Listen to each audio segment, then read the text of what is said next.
I'll tell you the story of that, how that all came about. Like I said, when things come to me, I have to go record them, or they're gone. The next day, you go, what was that progression? So I was just sitting on a beach in a rented beach house in Malibu, and my two little kids were playing out in the sand. We had a swing set in the sand, and we had a nanny out there watching them, and I was just sitting there goofing around, and out comes that progression.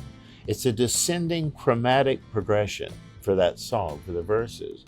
And so I sit there and play it 4 or 5 times. I said, I got to record some of this. We didn't have cell phones that you could record in then, but in my 1-year-old daughter's bedroom, I had set up a reel-to-reel 4-track tape recorder, a TAC 4-track. So I went in, plugged in a mic, and I just put it on record, and I record 4 or 5 times down that progression for the verse. No bridge, no nothing, just me playing a acoustic guitar into that. So I had gotten probably 15 or 16 song ideas started like that. And so one of them became Victim of Love. And it was, again, no lyrics, no melody, just track and a song format with me playing slide on it.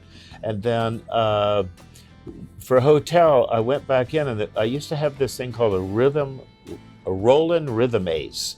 And if you probably ever went to a piano bar a long time ago, they would have one on the piano, and it had a little space bar that you would touch, and it would play a cha-cha or a rock or a waltz or whatever it was, a rock track that you wanted. So I set that to kind of a slow cha-cha and started the thing and started playing that progression with it.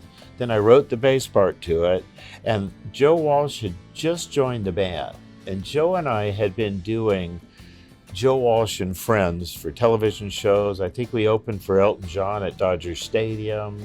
We had been jamming together, and I said, I got to write something that Joe and I can do that on an Eagles record.